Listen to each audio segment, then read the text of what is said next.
Hey guys, this is Natasha and welcome to my channel. Guys, आज हम बात करने वाले हैं एक हॉरर थ्रिलर मूवी दी अनहोली के बारे में। तो मूवी की शुरुआत होती है 1845 के एक फ्लैशबैक के साथ, जहां पर एक एग्जॉर्सिस्ट प्रीस्ट और कुछ कैथोलिक फॉलोअर्स ने एक लेडी को एक पेड़ के साथ लटकाया हुआ था और वो लोग उसके फेस पर एक मास्क लगाकर उसे जिंदा ही जला देते हैं और वो एग्जॉर्सिस्ट प्रीस्ट उस लेडी की आत्मा को एक कर्न बेबी डॉल में कैद कर लेता है। तो अब कहानी प्रेजेंट टाइम में आ जाती है, जहाँ पर हम जेरी फेन नाम के एक रिपोर्टर को देखते हैं। जेरी एक जमाने में big shot news TV anchor हुआ करता था और वो फेक न्यूज फैलाकर फेमस बना था और बहुत सारा पैसा कमाया था। लेकिन एक दिन ऐसे ही किसी फेक स्कैंडल में फंस के उसकी जॉब, पैसा और इज्जत सब कुछ चला गया उसका, और अब वो बस कॉन्ट्रैक्ट बेसिस पे कुछ सेंसेशनल न्यूज को कवर किया करता था। वो अब एक स्मॉल टाउन बेनफील्ड के पास में एक लोकल फार्मर के पास आया था जिसकी गाय के साथ किसी ने प्रैंक किया था। लेकिन जेरी को ये न्यूज मसालेदार नहीं लगती, तो वो इस जगह को छोड़कर जाने लगता है और वहाँ पर उनकी मुलाकात फादर हेगन से भी होती है। अब उसके बाद उसे एक सूखे पेड़ में से आवाज आने लगती है और ये वही पेड़ था जहाँ पर उस लेडी को 1845 में जलाया गया था और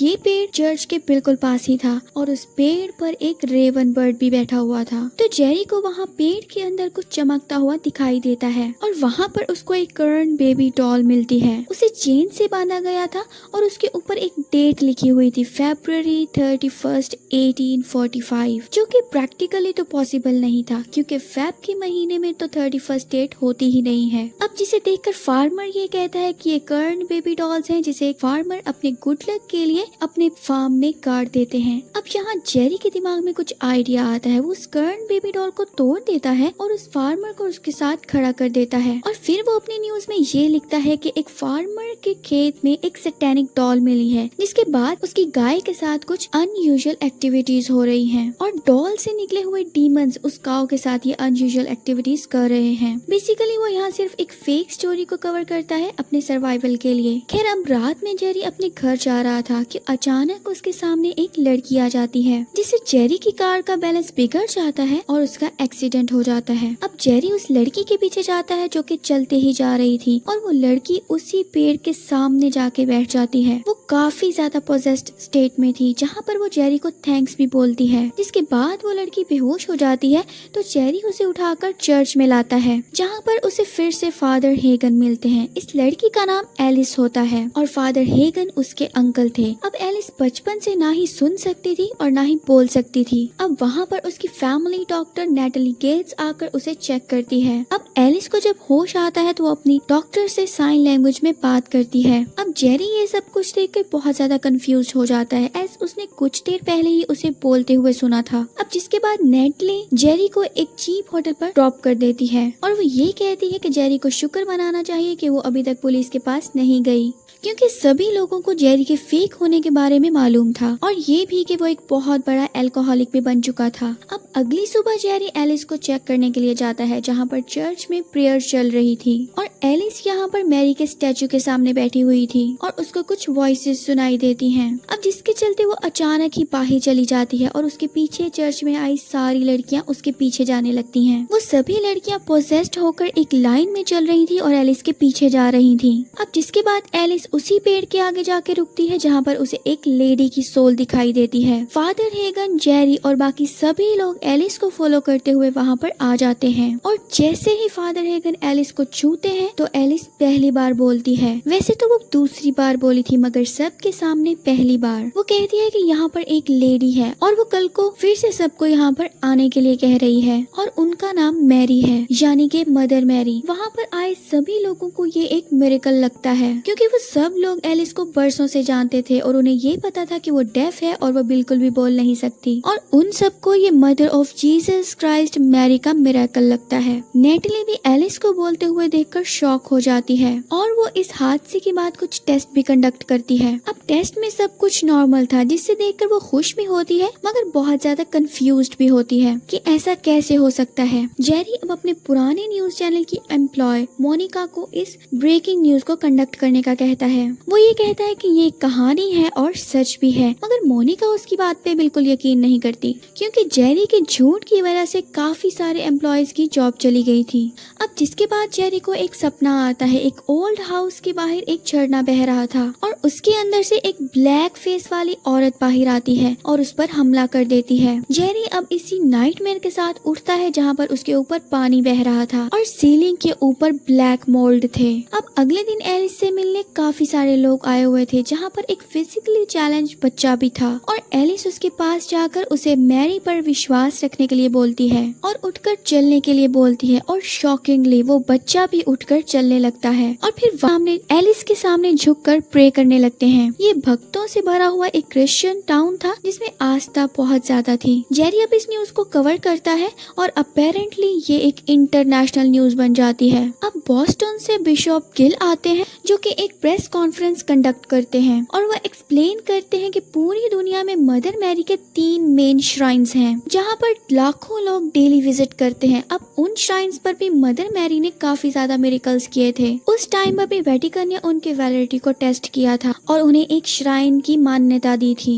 बिशप गिल अब एक वेटिकन से आए हुए एक एक्सॉर्सिस्ट प्रीस्ट मॉन्सिन्योर डेलग्रेड को सबसे इंट्रोड्यूस करवाते हैं। फादर मॉन्सिन्योर ये कहते हैं कि किसी भी मिरेकल को मिरेकल मानने के लिए 3 टेस्ट का पूरा करना बहुत जरूरी है, जिसमें पहला ये होता है कि मिरेकल करने वाले को किसी भी बीमार आदमी का इलाज करना होगा जिसका इलाज नामुमकिन हो, यानी कि इनक्योरेबल। दूसरा के इलाज बहुत जल्दी होना चाहिए और तीसरा ये कि इलाज कंप्लीट होना चाहिए। अब यहाँ पर फादर मॉन्सिक्योर काफी ज्यादा स्केप्टिकल थे एज उन्होंने काफी सारे केसेस को झूठ साबित किया था। अब जेरी और फादर बिशप गिल्स मॉन्सिन्योर से एलिस का एक एक्सक्लूसिव इंटरव्यू मांगते हैं और एलिस इस सब के चलते बहुत ज्यादा कंफर्टेबल थी। जेरी एक एथियस्ट था इसलिए वो बायस्ड नहीं था। उसकी खराब इमेज के बावजूद भी बिशप गिल्स उसे एक सेकंड चांस देते हैं as everyone deserves a second chance. Father Hagen भी अब यहाँ पर थोड़े से स्केप्टिकल थे। उन्हें वो टूटा हुआ कर्न बेबी डॉल भी उस ट्री के पास ही मिलता है जिसको जेरी ने तोड़ दिया था और हमें फिर से वो ब्लैक फेस वाली लेडी की स्पिरिट भी दिखाई देती है जो उस पेड़ से निकलती है, जो कि फादर हेगन पर हमला करने ही वाली होती है, लेकिन वो बच जाते हैं। अब जेरी फादर हेगन से मिलते हैं जो उसके और एलिस के इंटरव्यू पर खुश नहीं था क्योंकि यहाँ पर फादर को ये लग रहा था कि कहीं वो एलिस का फायदा न उठा ले। तो तभी फादर मार्टिन लूथर किंग को कोट करते हुए ये कहते हैं कि जहाँ पर गॉड अपना चर्च खोलते हैं वहाँ पर डेवल अपना घोंसला भी बनाता है, यानी कि डेवल इन जैसे मिरेकल से अट्रैक्ट होता था।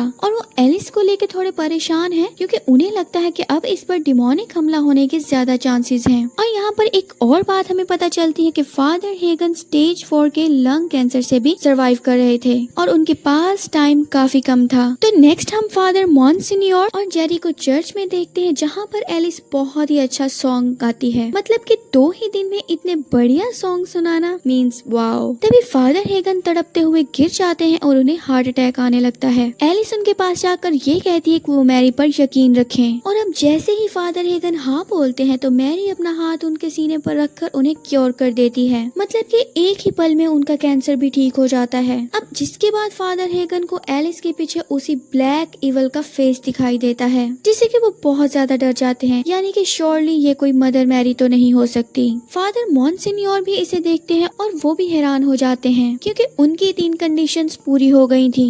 क्योंकि फादर हेगन तो काफी टाइम से बीमार थे और उनका कैंसर इनक्योरेबल था और उनका इलाज फौरन हुआ था और वो कंप्लीट भी हो गया था। अब जिसके बाद बिशप गिल आते हैं और बेनफील्ड को एक श्राइन डिक्लेयर कर देते हैं। एलिस इंटरनेशनल कल्ट फिगर बन जाती है और जेरी को भी मोनिका की तरफ से ऑफर्स आने लगते हैं जहां पर वो अपनी एडिटर पोजीशन वापस मांगता है। और अब बेनफील्ड के कुछ लोकल लोग वहां से डर कर उस शहर को छोड़ के जाने लगते हैं क्योंकि उनको ऐसा लगता था कि ये डेविल का काम भी हो सकता है। अब जेरी डॉक्टर नेडली के साथ एक डिनर पर जाता है जहाँ पर वो उसे कर्न बेबी की स्टोरी बताता है, जिस पर नेडली ये कहती है कि कर्न बेबी डॉल्स को फार्मर गुड लक के लिए गाड़ देते थे मगर उन्हें इविल स्पिरिट्स को कंटेन करने के लिए भी यूज किया जाता था और उन पर एक इम्पॉसिबल डेट लिखी जाती थी जिससे कि लोग समझ समझ जाए कि ये एक ईवल है। अब जेरी यहाँ पर थोड़ा डर जाता है एज उसने अपनी पहली स्टोरी के लिए उस डॉल को तोड़ दिया था और नेक्स्ट डे वो डॉक्टर नेटली के साथ वॉक पर गया था और फिर ये दोनों उसी झरने वाली प्लेस पर जाते हैं जिसे जेरी ने अपने सपने में देखा था।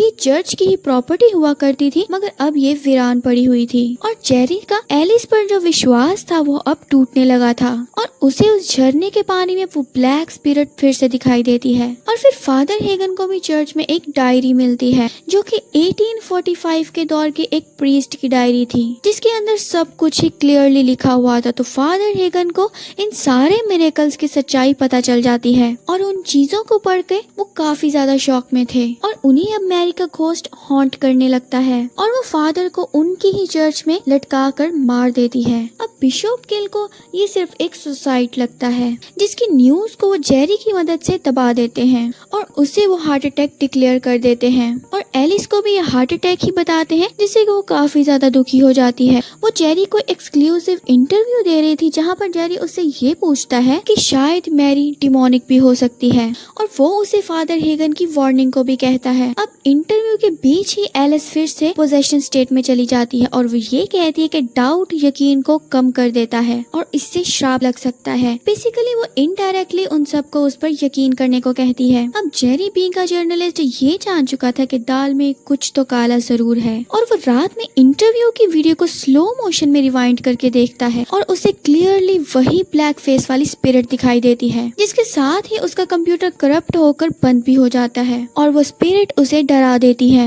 अगले दिन जेरी नेटली को लेकर चर्च के आर्काइव्स में जाता है जहाँ पर उसे फादर हेगन की वही डायरी मिलती है जो बेसिकली 1845 वाले उस प्रीस्ट की डायरी थी। अब 1845 में एक मैरी नाम की लेडी थी जो कि डेविल वर्शिपर थी। अब उसने भी काफी सारे मिरेकल्स किए थे और मिरेकल्स के बदले में वो लोगों की सोल पर कब्जा कर लेती थी।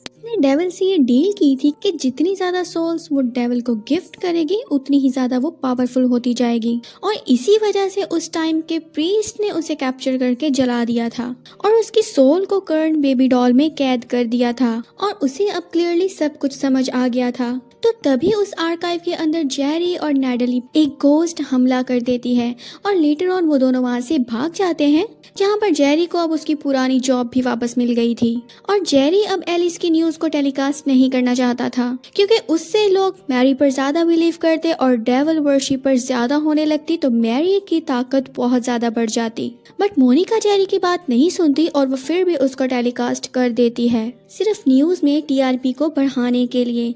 अब इधर एलिस मैरी के कहने पर रात को फीस्ट की शुरुआत कर देती है। अब जिसके बाद जेरी उस डायरी को लेकर बिशप किल और मॉन्सिनियोर के पास जाता है।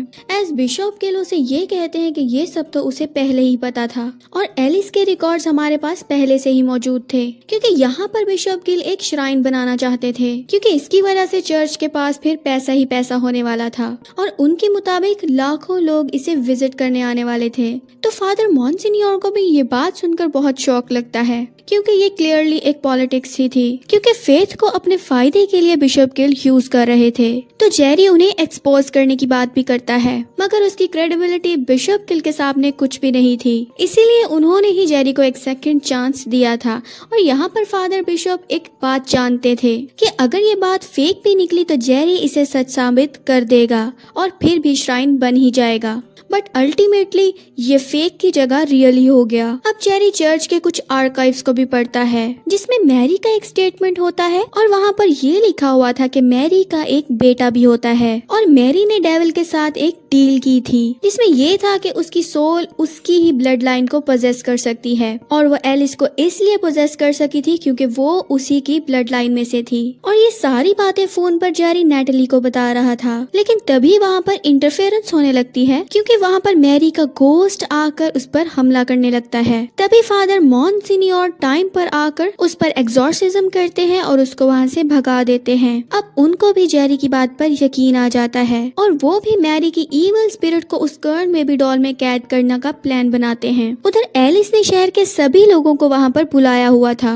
और वो उन सबको ये कहती है कि अपना यकीन वो सिर्फ मैरी पर रखे और उसी से मदद मांगे। और इसे मोनिका लाइव टेलीकास्ट कर रही थी जिसे लाखों लोग देख रहे थे। अब जैसे ही फादर मॉन्सिन्योर रिचुअल करने की तैयारी करते हैं तो उनके सामने का क्रूसिफिक्स जलने लगता है, जो कि उनकी ही हॉली मैच स्टिक से जल गया था। उसकी आग उन पर भी फैल जाती है और वो जलकर मर जाते हैं। अब मैरी की ताकत यहाँ बहुत बढ़ने लगी थी और इसलिए उसको रोकना बहुत जरूरी हो गया था। अब जेरी यहाँ पर एक प्लान बनाता है, क्योंकि मैरी की जो ताकत थी वो लोगों के यकीन पर टिकी हुई थी कि अगर वो उसके यकीन को तोड़ पाए तो उसकी ताकत को कम किया जा सकता था। इसलिए वो और नैटली वापस चर्च साइड पर जाते हैं, जहाँ पर कई सारे लोग मौजूद थे। जहाँ पर नैटली एलिस को साइन लैंग्वेज में ये समझाती है कि मैरी एक ईविल है और मैरी की बात मत सुनो। जेरी वहाँ पर आए सभी लोगों से झूठ बोलता है कि ये सब जो मिरेकल हो रहा था वो सिर्फ एक झूठ था, कि एलिस का बहरापन अपने आप ही ठीक हो गया था और वो उस बच्चे के चलने को पैलिस बॉय इफेक्ट बताता है और वो सभी को अपने फेथ को गॉड पर रखने के लिए बोलता है। अब यहाँ पर जेरी सच में झूठ बोल रहा था, एज मिरेकल्स तो सच में हुए थे, लेकिन मैरी की ताकत को कम करने के लिए उसे झूठ बोलना पड़ा, क्योंकि यहाँ पर जो झूठ था वो 100 सच के बराबर था। और सबसे अच्छी बात ये थी कि उसकी इमेज अभी भी एक फेक न्यूज रिपोर्टर की थी, तो सब लोग ये समझते हैं कि जेरी ने इस बार भी